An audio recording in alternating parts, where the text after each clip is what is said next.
All right, let's dive right in. Today, we're going to tackle a little piece of English grammar that can be kind of tricky for everyone, the to infinitive.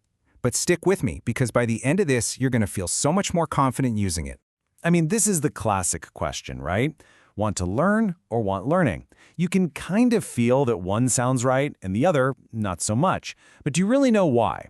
Well, that's exactly what we're going to clear up today. So, first things first, let's start with the absolute basics. What even is a to infinitive? It's actually really simple when you break it down. The infinitive is just the most basic form of a verb, the dictionary form, with the word to right in front of it. The formula is always to plus that base verb. So walk becomes to walk, read becomes to read. You get the idea. This is our foundation. Okay, now for the cool part. Let's talk about its most common and probably most important job. The infinitive is your best friend when you need to explain why you're doing something. It's all about answering that why question. Let's just imagine a simple situation. Someone asks you this question. How do you explain her goal, her reason? And bam, there's your perfect answer. That little phrase, to pass her exams, that's our infinitive.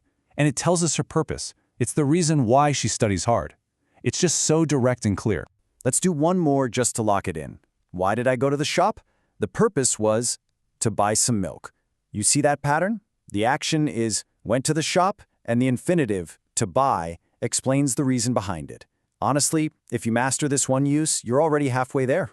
All right, let's build on that foundation. Because besides just explaining why, infinitives are also pretty much required after a bunch of common verbs and adjectives.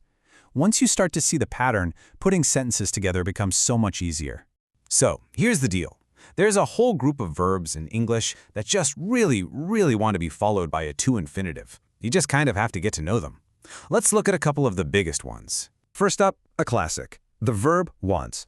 You'd never say, I want learning Spanish, right? It just sounds off. It's always, I want to learn. And a ton of other verbs work the exact same way, like need, hope, plan, and promise. Okay, here's another key verb for you. Decide. See? It's the same structure again. They decided to go, not decided going. This pattern is super common with verbs that talk about plans or decisions for the future. And hey, it's not just verbs. This pattern shows up with adjectives too, especially when you're talking about feelings or opinions. Think about it. It's easy to learn. I'm happy to help. The adjective, easy, happy, sets up the feeling, and the infinitive explains what that feeling is connected to. All right, let me show you a really useful little trick. It's a special structure that pops up when you use the words to and enough with an adjective. And guess what? It always involves an infinitive. Let's start with to. The formula is always to plus the adjective plus the infinitive. To basically tells you there's too much of something and it's stopping an action. For instance, it's too cold, so what's the result? We can't go outside. Now, enough is like the opposite, but be careful. The word order is different. Here it means you have the right amount of equality to allow an action. So she's tall enough, and what's the result? She's able to reach the shelf. So for this one, the formula is adjective, then enough, then the infinitive. Okay, time for what feels like the final boss battle of grammar. Infinitives versus gerunds. That's the ing form of the verb. This is where a lot of people get confused, so let's put that final polish on your understanding. So what's the difference? When do you use to read versus reading? Well, the simple truth is, some verbs just prefer one over the other. Verbs about future plans, like want and decide, they tend to take the infinitive. But verbs about an experience, like enjoy or avoid, they usually take the gerund, the ing form. So, you want to read, but you enjoy reading. And here's the real secret. There's no deep, cosmic reason. It's just a pattern that you get a feel for with practice. So, let's boil all that down. What are the three big takeaways? First, and most important, use the infinitive to explain your purpose, to answer why.